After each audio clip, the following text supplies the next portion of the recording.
नमस्कार किसान साथियों, स्वागत है आपका कृषि जानकारी यूट्यूब चैनल पर। मैं हूं आपका दोस्त कपिल धाकड़। तो किसान साथियों, सोयाबीन का सीज़न है। सभी किसान भाइयों ने सोयाबीन अपने खेतों में लगा रखी है और हम भी आपको डेली बेसिस पर सोयाबीन के जो समस्याएं हैं, सोयाबीन की दवाएं हैं, उनके बारे में आपको चीज़ें बता रहे हैं। तो किसान साथियों, आज हम बात करने वाले 3 सोयाबीन की सबसे मुख्य समस्याएं, जो समय रहते अगर हम उनकी पहचान, उनकी दवा उपचार अगर नहीं करते हैं तो हमारा जो उत्पादन है वो घट सकता है, हमें नुकसान हो सकता है।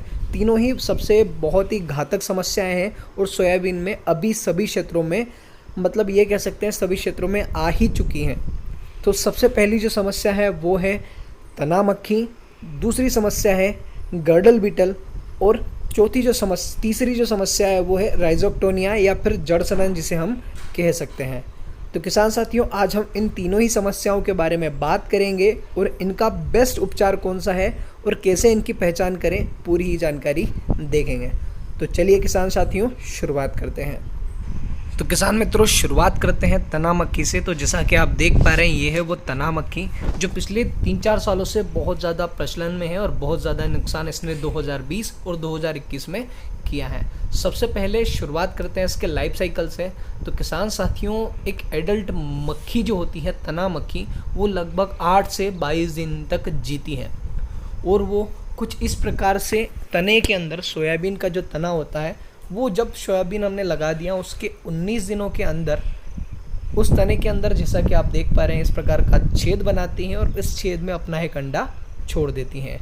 ऑन एन एवरेज एक देखा जाए तो एक मक्खी अपने पूरे लाइफ साइकिल में लगभग 171 अंडे तक देती हैं। मतलब ये 171 अंडे जो है, ये जो मक्खी है लगभग 171 के आसपास जो छेद है, ऑन एन एवरेज से देखा जाए तो 171 छेद, हमारे जितने भी सोयाबीन है 171 तने के अंदर छेद बनाएगी और वहाँ पर एक एक अंडा अपना रखेगी।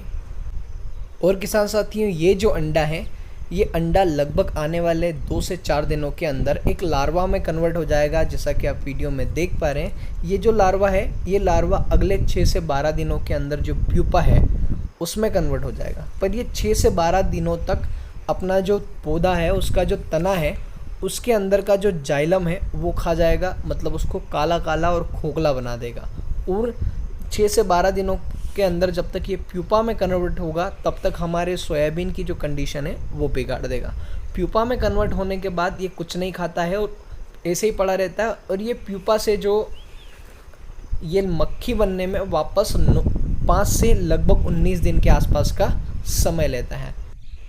किसान मित्रों, तना मक्खी का जो अटैक है, अगर उसका हम डोज प्रिकॉशन की अगर हम बात करें तो सबसे पहले हमें 22 दिनों में, 38 दिनों में और 55 दिनों में अगर हम तना मक्खी को के बचाव के लिए अगर हम स्प्रे करते हैं तो हमें जो रिज़ल्ट है वो बहुत अच्छा देखने को मिलेगा। क्योंकि इस समय पर तना मक्खी जो है वो सबसे ज़्यादा हावी रहती है और ये उसके सबसे पिक टाइम कह सकते हैं। इस समय पर सबसे ज़्यादा अटैक तना मक्खी का होता है। 22 दिन, 38 दिन और 55 दिन, इस दौरान अगर हम स्प्रे करते हैं तना मक्खी के लिए तो हमारा जो रिज़ल्ट है वो उम्मीद के अनुसार मिलेगा। किसान मित्रों, अनुशंसित टेक्निकल्स और दवाइयों की बात कर लेते हैं। कौन से जो टेक्निकल हैं वो तना मक्खी के या फिर जो स्टेम प्लाई है उसके ऊपर कारगर है। तो सबसे पहला टेक्निकल है थाइमैक्सोम प्लस लेमडासाइलोथ्रीन। बात करें इसके डोज की तो लगभग 125 ml प्रति हेक्टेयर के हिसाब से। और दूसरा टेक्निकल है बीटा साइक्लोथ्रीन प्लस एमिडाक्लोरोपिड। बात करें इसके डोज की तो लगभग 350 ml प्रति हेक्टेयर के हिसाब से इसका डोज है। बात कर लेते हैं किसान मित्रों, कौन से प्रोडक्ट में हमें ये टेक्निकल देखने को मिलेंगे। तो थाइमैक्सोम 12.6% प्लस लेमडासाइलोथ्रीन 9.5% जेडसी फॉर्मुलेशन में आपको देखने को मिलेगा। सिजेंटा कंपनी की अलीका के नाम से एक प्रोडक्ट आता है उसके अंदर। और बीटा साइक्लोथ्रीन 8.49% प्लस एमिडाक्लोरोपिड 19.81%, ये आपको देखने को मिलेगा बायर कंपनी का सोलोमोन करके प्रोडक्ट है उसके अंदर। इसके अलावा भी बहुत सारे प्रोडक्ट मार्केट में उपलब्ध हैं। आपको जो समय से मिल जाए आप उसका उपयोग कर सकते हैं। किसान मित्रों, दूसरी जो सबसे बड़ी समस्या है वो है गर्डल बीटल, रिंग कटर या चक्रभंग, अलग अलग नामों से इसे जाना जाता है। काम इसका एक ही है, जैसा कि आप वीडियो में देख पा रहे हैं। ये एक प्रकार का कीट होता है। ये जो फसल को काटने का कार्य करता है। जो फसल का जो ऊपरी हिस्सा होता है किसान मित्रों, सबसे ऊपरी हिस्सा, वहाँ पर ये 2 रिंग बनाता है, नीचे और ऊपर। ये अपना जो आकार होता है, अपने शरीर का आकार होता है, उसकी साइज़ का एक ऊपर और एक नीचे रिंग बनाता है, और उसके बीच में अपना एक पीला कलर का अंडा ये छोड़ देता है। ये अंडा क्या होता है कि धीरे से आने वाले 3-4 दिनों में एक इल्ली के रूप में परिवर्तित हो जाता है, जैसा कि आप वीडियो में देख पा रहे हैं। तो ये इल्ली जो अंदर से खोखला करके जो हमारा पौधे का तना है उसको खाना शुरू कर देती है।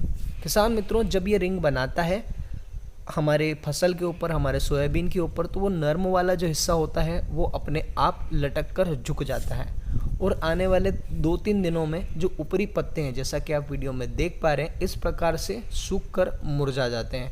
ये बहुत ही ज़्यादा नुकसान करता है किसान साथियों, और ये बहुत सारे अंडे अपने अलग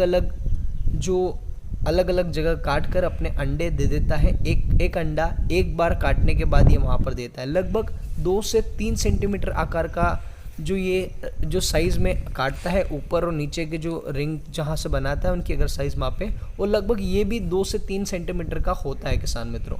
बहुत ही ज़्यादा हानिकारक है और बहुत ही ज़्यादा नुकसान करता है। किसान साथियों, अगर देखा जाए तो इसका जो लाइफ साइकिल है वो भी बहुत कॉम्प्लिकेटेड है, उसको समझते हैं तो ये जो शुरुआती अवस्था में जब आता है जुलाई में, तब ये अपने शुरुआती अंडे जब देता है, जुलाई में जब हमारी फसल छोटी रहती है, उस समय पर ये जो लार्वा है, मतलब अंडे से लार्वा बनने का जो समय है वो 3 से 4 दिन लगते हैं। लार्वा से प्यूपा बनने में ये बहुत जल्दी बनकर ख़त्म हो जाता है। शुरुआती अवस्था में ये कम असरकारी होता है। पर होता क्या है, जब ये सितंबर और अक्टूबर के अंदर जब अपने जो अंडे हैं वो अपने तना को काट कर जब देता है, उस समय पर क्या होता है कि जो इल्ली है वो नीचे की ओर, तने के नीचे की ओर जाना शुरू हो जाती है। मतलब आपने देखा ही होगा, जब सोयाबीन की फसल आप अंतिम स्टेज में होती है, जब फलियां काट रहे होते हैं, जैसा कि आप वीडियो में देख पा रहे हैं, ये इमेज है, जब काट रहे होते तब आपने कुछ पौधे देखे होंगे जो अपने आप कटकर रिंग के आकार से कटकर नीचे पड़े हुए हैं।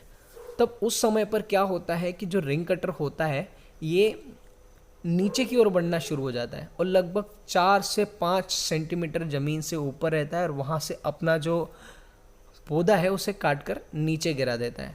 तो उस समय पर, और उसके बाद ये वापस से नई रिंग बनाता है। जो इल्ली होती है वो नई रिंग बनाती है, और उसके अंदर जो दोनों साइड के जो सिरे हैं उनको ये अपने आप बंद कर देती है। और जब हम मिट्टी पलटते हैं उस समय पर वो जो ढक्कन जैसा दोनों साइड ढक्कन उसने लगाए हैं, जैसा कि आप वीडियो में देख ही पा रहे हैं, ये ढक्कन मिट्टी में चले जाते हैं। ये जो आप देख रहे हैं ये सोयाबीन का डंकल, ये मिट्टी में चला जाता है, और ये जो इल्ली है ये सुप्तावस्था में चली जाती है। अगले साल जब बारिश होगी तब ये वापस से प्यूपा में, अभी इल्ली है प्यूपा से एडल्ट बनकर वापस से रिंग कटर बनकर वापस से हमारी फसलों को नुकसान पहुँचाएगी। इसका जो थोड़ा ये कह सकते हैं कि इसका जो लाइफ साइकिल है ये दूसरे कीटों की अपेक्षाकृत थोड़ा सा कॉम्प्लिकेटेड है, ये अलग तरीके से कार्य करता है। किसान साथियों, अगर एक स्टडी के हिसाब से देखा जाए तो लगभग 1 हेक्टेयर क्षेत्र में 1% से ज़्यादा जो हमारे सोयाबीन है उनको काट कर रिंग कटर अकेला गिरा देता है।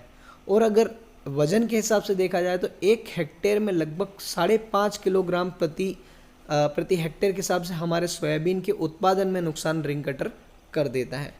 ये बहुत ही ज़्यादा, पूरा ये कह सकते हैं कि सोयाबीन के पूरे ही लाइफ में सबसे ज़्यादा अगर कोई हावी कीट है तो वह रिंग कटर बहुत ज़्यादा नुकसान करता है। किसान मित्रों, अब सोयाबीन अनुसंधान केंद्र इंदौर द्वारा अनुशंसित दवाइयों की बात कर लेते हैं जो रिंग कटर के ऊपर कार्य करेगी।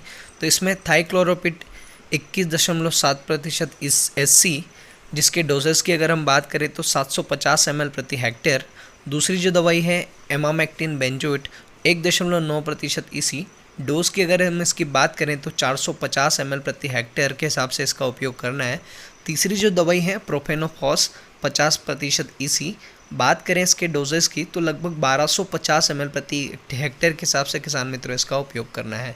ये सिंगल टेक्निकल वाली दवाइयाँ हैं।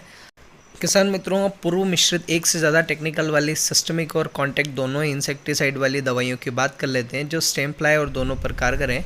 थाइमेक्सोम 12.6%, लेमडासाइलोथ्रीन 9.5% ZC फॉर्मुलेशन में आएगी। इसका 125 ml प्रति हेक्टेयर के हिसाब से इसका उपयोग करना है। इसके अलावा किसान मित्रों बीटा साइफ्लोथ्रीन 8.49% प्लस एमिडाक्लोरोप्रिड 19.81%। बात करें इसके डोज की तो लगभग 300 ml प्रति हेक्टेयर के हिसाब से हमें इसका उपयोग करना है। किसान साथियों, बात की जो दवाइयाँ हैं दोनों ही, जो स्टेम प्लाई है, तना मक्खी है, उसके ऊपर और रिंग कटर के ऊपर दोनों ही कारगर हैं। आप ये चीज़ें आप प्रेफर कर सकते हैं। इसमें मैं आपको बस केवल टेक्निकल बता रहा हूँ क्योंकि इसमें बहुत बड़ी रेंज है इन दवाइयों की, तो आप अपने हिसाब से अपना प्रोडक्ट चॉइस कर सकते हैं।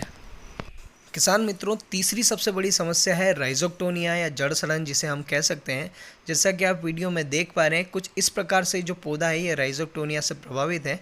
और इसके अंदर होता क्या है किसान मित्रों, जो हमारा पौधा है वो एक प्रकार की फंगस होती हैं जो पहले से मृदा में मौजूद होती हैं, मिट्टी में मौजूद होती हैं। वो इसको जब हमारा पौधा कमज़ोर हो जाता है, कमज़ोर रहता है, उस समय पर इस पर अटैक करती हैं। इसकी पत्तियां अपने आप पीली होकर सूखने लगती हैं, जड़ों के ऊपर हल्के हल्के निशान हो जाते हैं और एक प्रकार की फफूंद चढ़ जाती हैं, जैसा कि आप वीडियो में देख पा रहे हैं। और जो पत्ते हैं उनके ऊपर भी कुछ इस प्रकार के निशान हो जाते हैं और अपने आप पौधा धीरे धीरे सूखने लगता है। किसान साथियों, ये पूर्ण रूप से एक मृदा जनित रोग है। एक प्रकार की फफूंद पहले से मिट्टी में पाई जाती हैं, उसके कारण होता है। बार बार अगर हम किसी भी एक ही फसल का अगर उपयोग करते हैं, बार बार, जैसे कि हम बार बार सोयाबीन ले रहे हैं, तो ये जो समस्या है वो हमें ज़्यादा देखने को मिलती है। जैसा कि आप वीडियो में देख पा रहे हैं, ये जो रोग है इसके अंदर जो हमारा पौधे की जड़ें हैं उसके ऊपर जो वो अंदर धंस जाती हैं, अंदर चली जाती हैं और बहुत ज़्यादा अपने आप जो हमारा पौधा है वो सूखने लगता है। ये किसान मित्रों, ये समस्या उन खेतों में आपने ज़्यादा देखी होगी जहाँ पर 95-60 लगी है। 95-60 में ये समस्या ज़्यादा आती है क्योंकि अब 95-60 लगभग 15 साल से पुरानी वैरायटी हो चुकी है और इसमें रोग प्रतिरोधक क्षमता जो है लगभग समाप्त हो चुकी है। सारे ही रोग इस पर हावी हो रहे हैं। तो इस प्रकार से 95-60 में आपको ये समस्या है वो ज़्यादा देखने को मिलेगी। तो किसान साथियों, आप जो फसल चक्र अपनाना इसलिए बहुत ज़्यादा ज़रूरी है। जो एक और चीज़ इसके लिए जो हम बीज उपचार जो करते हैं वो भी बहुत ज़्यादा ज़रूरी होता है। किसान साथियों, अब इसके उपाय की बात कर लेते हैं। कौन सा ऐसा स्प्रे किया जाए कि ये जो फफूंद वाला जो रोग है इसके ऊपर निजात पा सकें। ये रुक सकता है, जो पौधा ख़राब हो गया उसको हम नहीं बचा सकते हैं, पर जो पौधा ख़राब होने की स्थिति में है हम उसको बचा सकते हैं। बात करें कौन सी ऐसी दवाई है जिसका उपयोग करके हम राइजोक्टोनिया से प्रभावित जो पौधे हैं उनका उपचार कर सकते हैं। किसान मित्रों, टेक्निकल में आप हेक्साकोनाजोल 5% EC लगभग 500 ml प्रति हेक्टेयर के हिसाब से उपयोग कर सकते हैं। कार्बेंडाज़ाइम 50% WP लगभग 1 kg प्रति हेक्टेयर के हिसाब से उपयोग कर सकते हैं। या फिर आप टेबुकोनाजोल 650 ml प्रति हेक्टेयर के हिसाब से उपयोग कर सकते हैं। या फिर आप टेबुकोनाजोल प्लस ट्राइफेक्सिस्ट्रोबिन लगभग 350 ग्राम प्रति हेक्टेयर के हिसाब से उपयोग कर सकते हैं। या फिर आप पायरोक्लोस्ट्रोबिन 500 ग्राम प्रति हेक्टेयर के हिसाब से उपयोग कर सकते हैं। या फिर आप पायराक्रोस्ट्रोबिन प्लस एपॉक्सीकोनाजोल 750 ml प्रति हेक्टेयर के हिसाब से आप उपयोग कर सकते हैं। किसान मित्रों, जो राइजोक्टोनिया जो बीमारी है, राइजोक्टोनिया, ये जब हमारा सोयाबीन जब खरपतवार नाशी दवाई स्प्रे करते हैं उस समय पर सबसे ज़्यादा कमज़ोर हो जाता है, उस समय पर सबसे ज़्यादा हावी हो जाती हैं। तो किसान मित्रों, समय रहते तीनों ही दवाइयाँ, तीनों ही बीमारियों की दवाइयाँ समय रहते आप स्प्रे करें और अपने सोयाबीन में जो आप नुकसान होने से बचाएं। तीनों ही बहुत खतरनाक बीमारियां हैं और आपका जो सोयाबीन है उसकी उपज को आधी कर सकती हैं। तो किसान मित्रों, दी गई जानकारी अगर अच्छी लगी है तो वीडियो को लाइक करिएगा, साथ ही किसान भाइयों तक जरूर शेयर करिएगा। जय जवान, जय किसान, धन्यवाद।